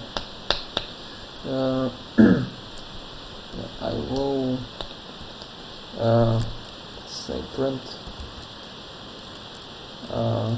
get even numbers. Let's say even numbers from list and get even numbers.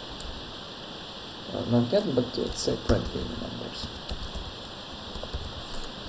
So here I can provide var arguments. I can do vars, and I will use triple.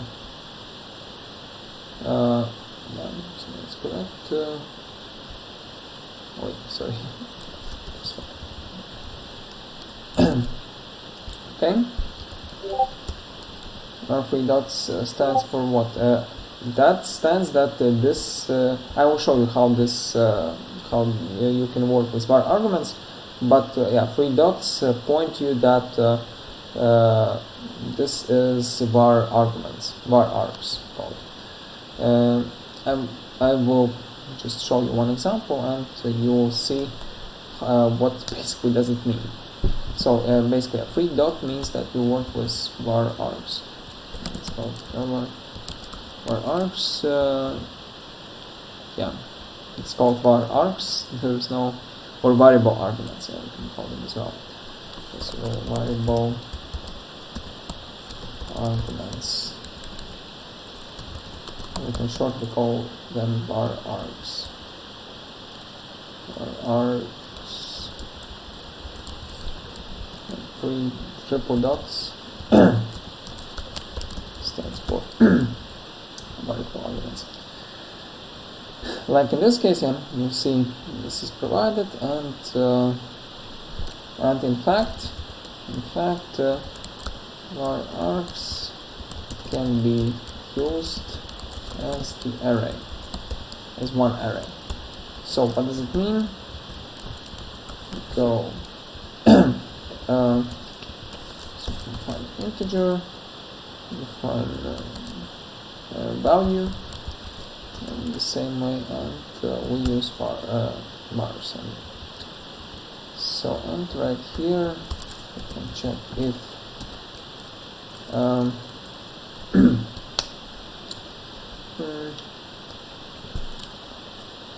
so that's value, not values, value modulo 2 equals 0, then we print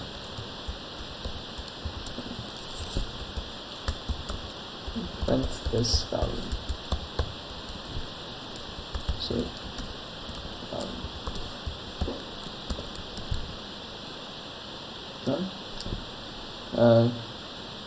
right, so from here we can print, and so we use var args as the array, so there's no difference. We can actually access the elements of this array, and basically when you type control space, then you can actually see that it is considered as the array. Basically, in fact, var args are considered as the array. And so inside the program, it works as the array, but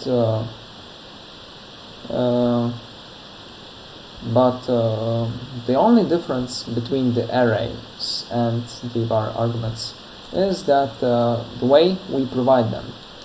So if you remember, then a moment, I will I will maybe this way. 3 numbers. Yeah, okay, overloading will, even the overloading will not work here, so maybe I can, just to make more clear, I have just 2 different methods, but I define the first one as var arguments and the second one as the array. So in this case, what we have inside the methods, then this will work. This will work the same way. What we have inside this will be the same, and it will act the same way. But the difference is how we provide the elements. So the first one is we provide the var arguments. So, and here I call and here I call var arguments, and this means that I just basically can provide as many parameters here as I want. Let's just more interesting, I'll just provide different values here.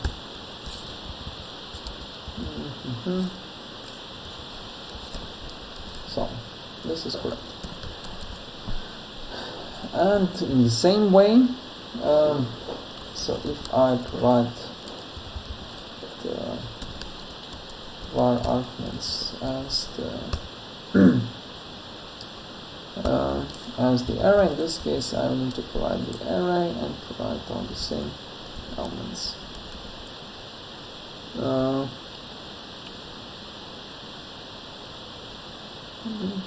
Yeah, I need to create the array. Okay, so let's do it.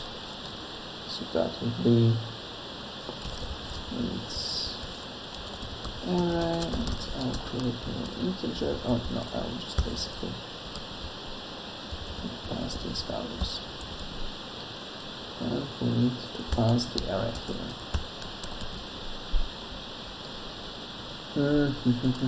Okay, let's also print. Line separator.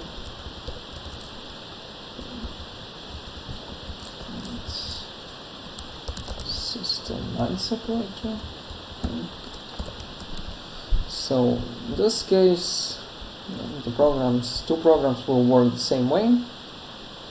But the only difference is how we pass the arguments. In this case, we pass the arguments as the array, so it means that we must pass the array.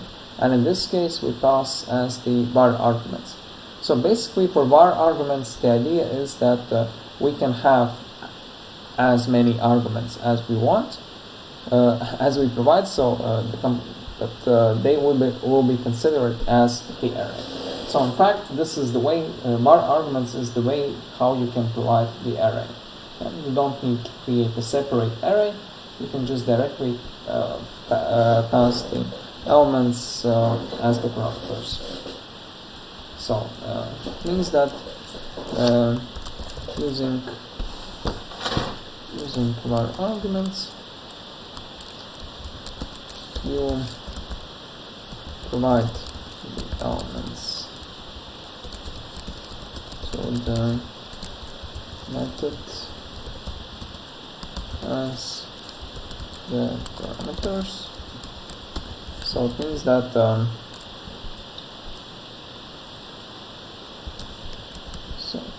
you can provide as much as you want, as much parameters as you want.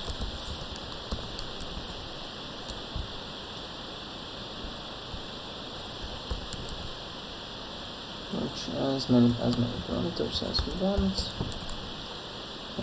So in this case, the size is not restricted, but using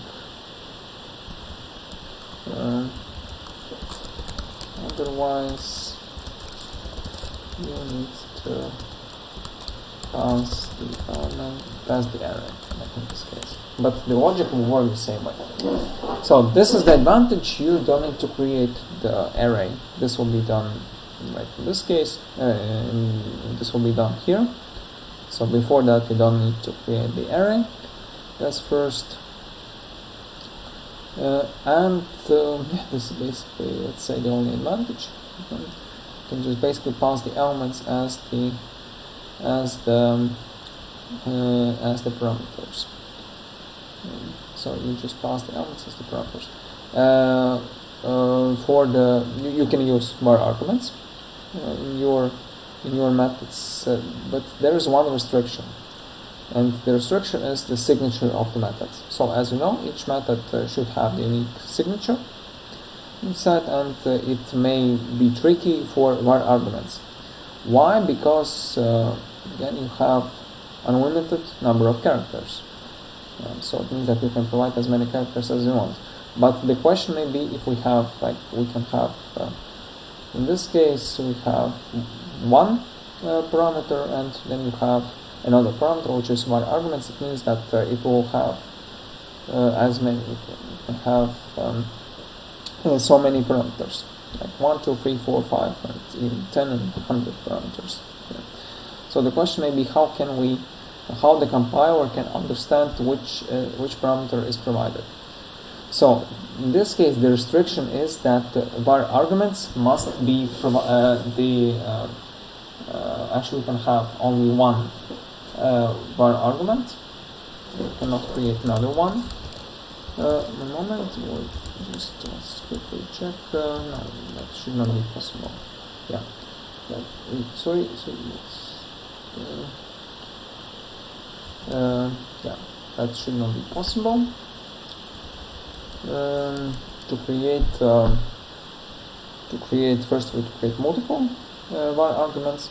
That's one, and I'll type here.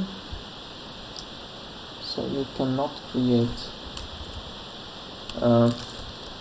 You can't have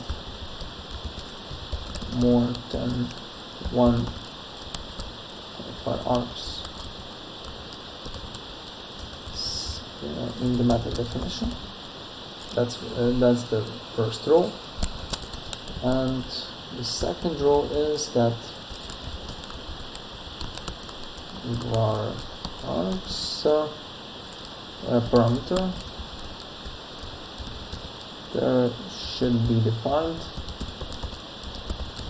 at the end of the method. At the end of definition, it should be the last one.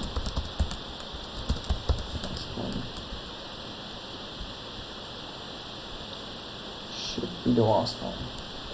Why? I think it makes sense. Why it can be only the last one? Because otherwise, if it's the last one, then we can understand that we have like the first element, the first parameter, the second parameter we provide.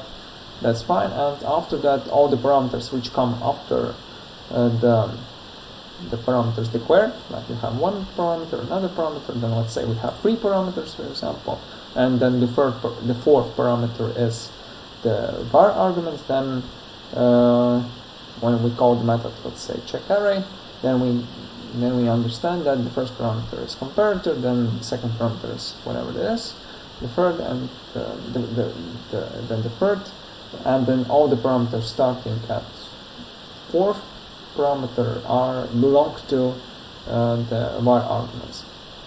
In this case, what we have here, if we use check array, then when we call the method check array, we can see that all the integers are, and that will be like we call check array. Then let's say that's 2. Then we have elements after that, as much elements as we want. So that will be let's say something like this. Check array. So we call the method.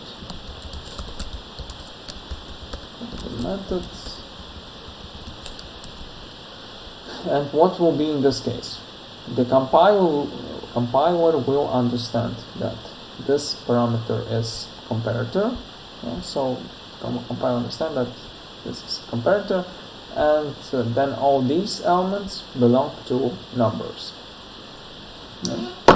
So it's pretty makes sense, because compiler checks the position of the parameter you added. So like you have the sequence of the parameters, then it checks the first, second, third, and it understands that the first one is comparator. Then you can have as many parameters as you want defined here, and so again it compares the sequence of them they have, and after the last parameter, which is not var args, then it considers all the elements after that as the part of var arguments.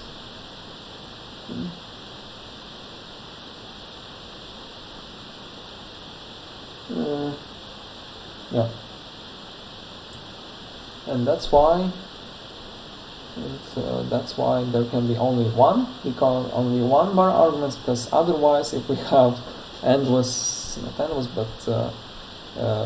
practically endless number of parameters, then compiler will not understand at which point at which parameter there is the finish of var arguments. That's why it must be at the end, because if it's in the middle, then of course like if you have something like that, maybe I will just stat it as the comment. So like if you have something like this, then there's one.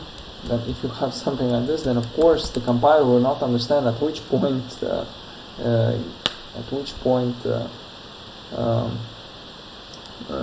this variable is finished, and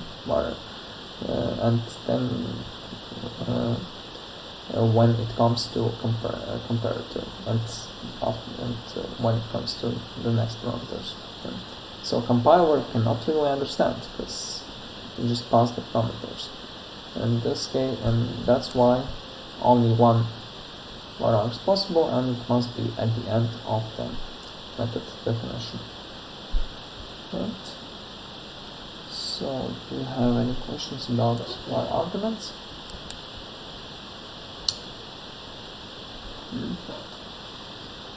No? Okay, if you have, then you can ask. And otherwise we can go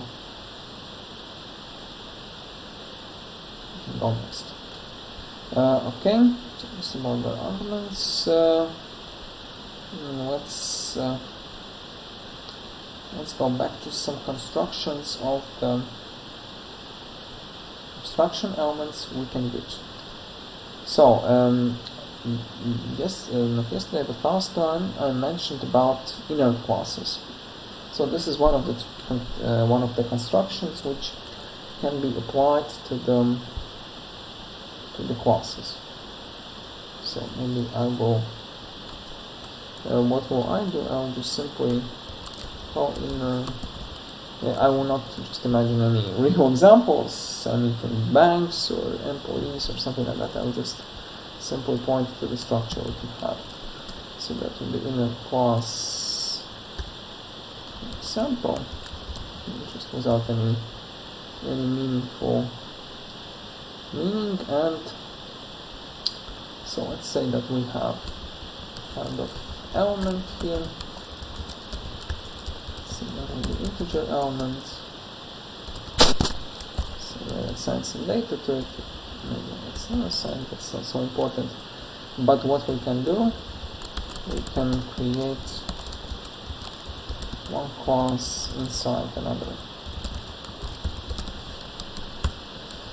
And yeah, here I can define the class, and this will be inner class. So we define one class inside another. It is allowed that such composition, such composition is allowed. And right here we can define some logic here.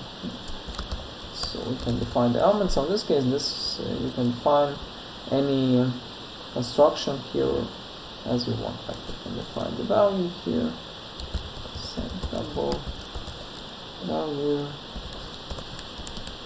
We can also define the constructor here, because in this case that's not already the object, that's just a definition of the object. So here we can say define the value, provide the value here, and it would be this value equals value, else then I can just define the getter, say something like that. Right, then I can basically use this inner class after that. So to use the inner class, let's just more class, just create get element. So I can maybe create the class, the test inner class. So here I have the main method, and from here I will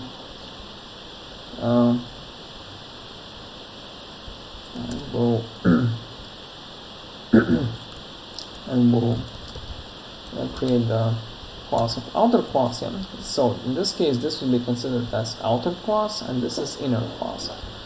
So that would. So let's create the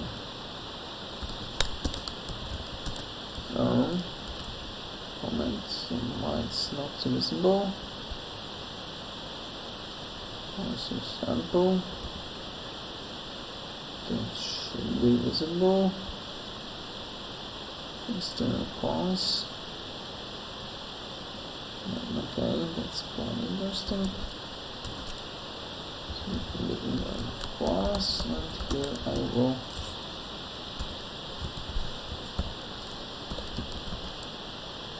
inner class. Yeah, okay, that's fine. For some reason, control space did not work as expected, but okay, that's not the issue. So yeah, we have inner class, and let's say we want to access the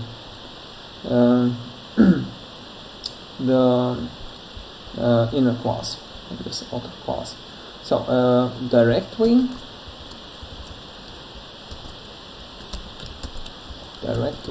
we actually can access it this way. So let's maybe put something like that, and we provide the value.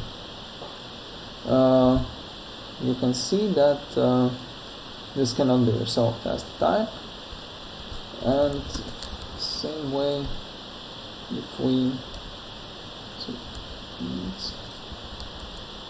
define it this way. This is the tricky thing for inner classes. We cannot just access them directly like this, because they are part of the object. And please note that if we define the inner class this way,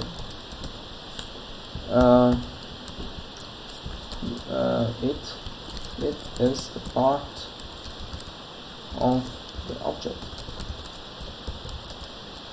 of inner class example, in this case of outer class. Outer class. And what does it mean? It means that we need to create the object of inner class to create the instance of the object of outer class. In this case, that's inner class example. To be able to create the object of inner class. And in this case,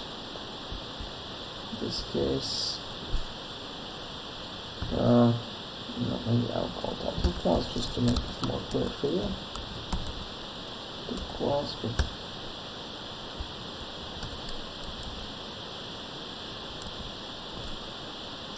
and yeah, so I can access the type.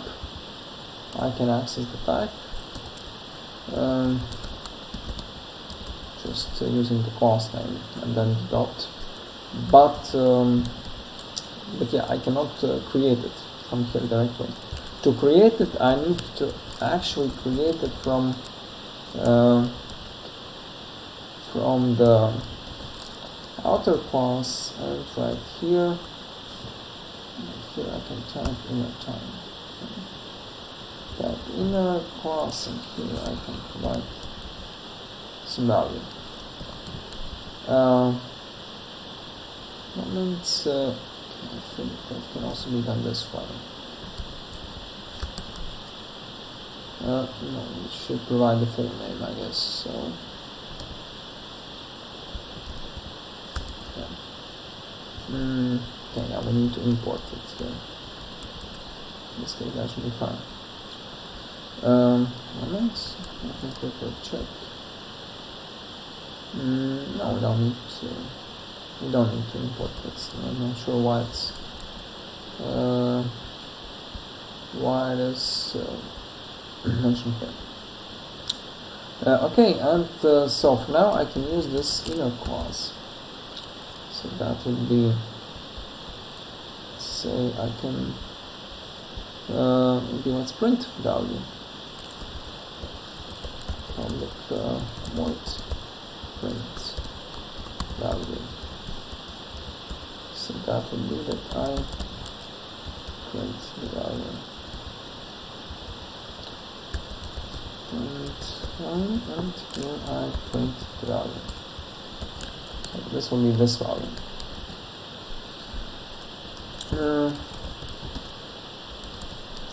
So then, after the object is created, the object is created, we can use it as the simple class, as a simple object, without any restrictions here. Yeah, so then I will also provide a comment here. The object from the inner class should be created from the object of the outer class. This is quite an interesting thing, yeah. And one more thing, let's say we want to print sum, let's say, and right here we will print sum, and here we can access from inner class, we can actually access the element of the outer class. So that will be this way,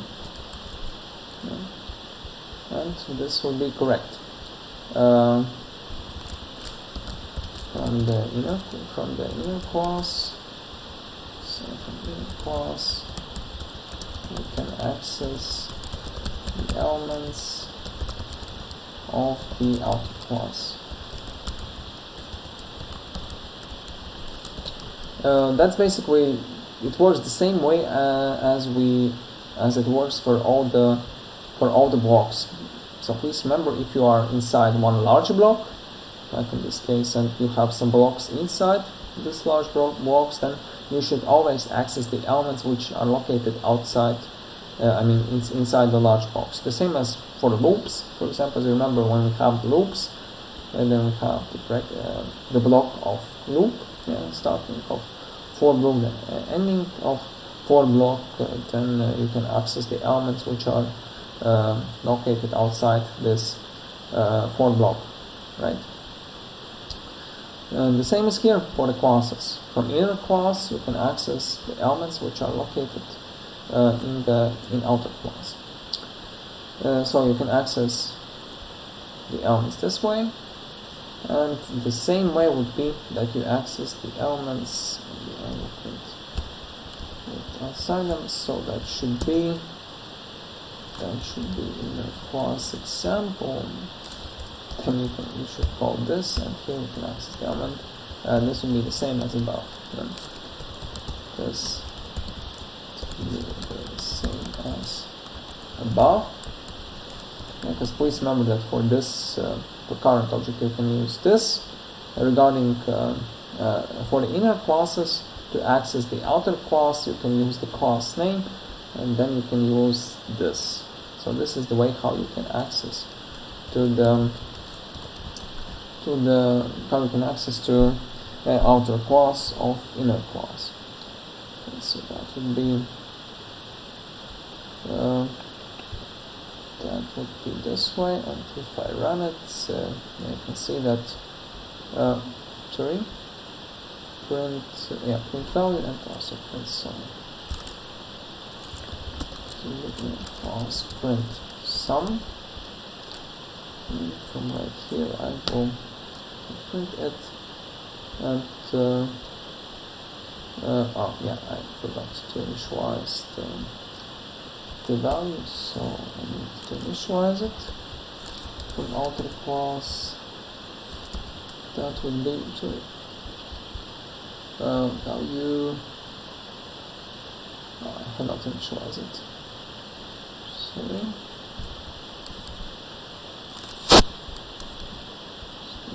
Moment one. Sorry. Elements. Okay, I have not set up the element. So let's set up the element here.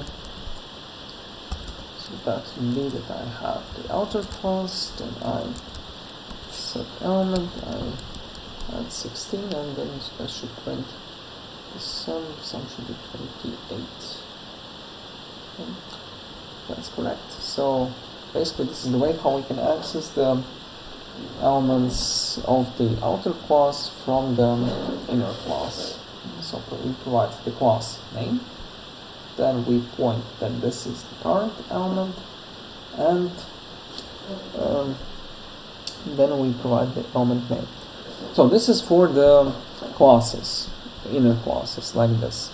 From this point you can take a look on how it looks like, because please remember that we have non-static elements, and these are the methods and attributes. So previously we had the theory that the classes contained methods and attributes. So here we can think about it in larger way, and here you can see that the classes also can have the another classes inside. And in this case, so it means that previously I have not mentioned about classes that we can have inside the class, but the thing that stays here is the thing that we can have static and non-static elements of the classes. And in this case we can see that I have not mentioned that this is static element, so there is it's not static element. And the same as we have for the attributes and for the methods, we can use static attributes and methods only alongside with object. So it means that if we have no object, we have no. It means that we cannot use the methods and the classes as well. So before the class is before the object of inner class is created, we cannot access the element of this class, and the element is inner class. So it means that we should have the object. This is basically what we have from the concept. But we can have we can define it as static class. We can define it as static class. So that would be define it as public. I can also find the access modifier. So we can say static class static. Let's say public static class, and of course it should be this one. Yeah, we should also, if you want to define a constructor, you should define it this way. And yeah, so now you have the static class inside. So the same way as for the attributes and the methods of the class. So the outer class, inner classes can also be static, and we know that the property for the static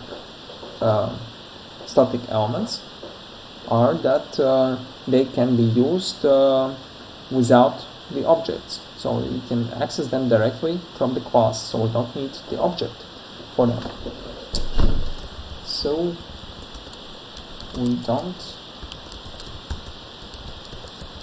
need to create an object of the outer class to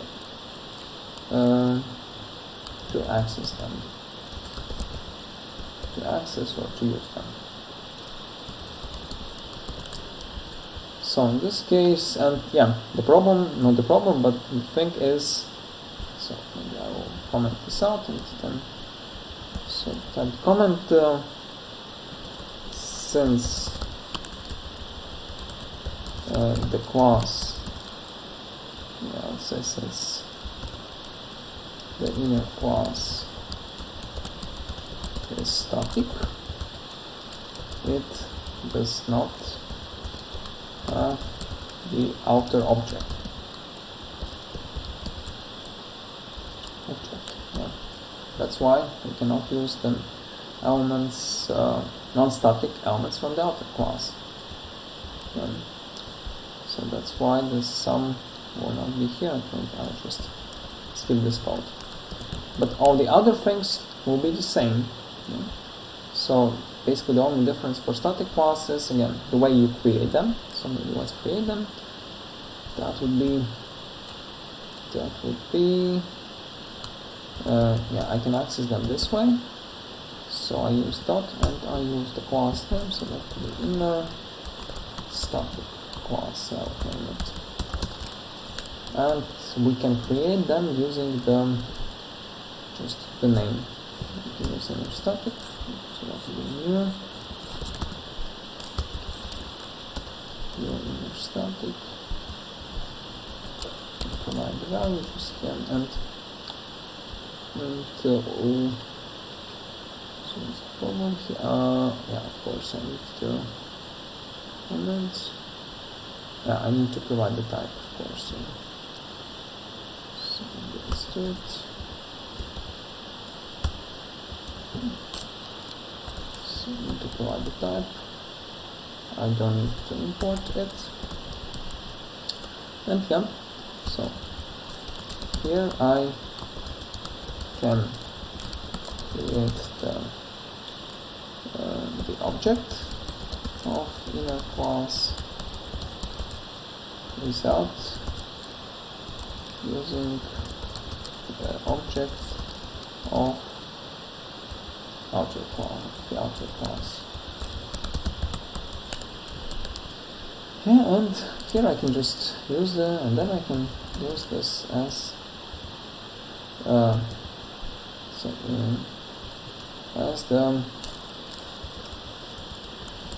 as the simple object, and I don't have any authors here. Right.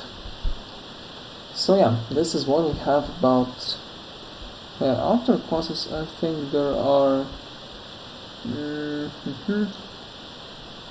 Yeah, I think we covered pretty much here of them.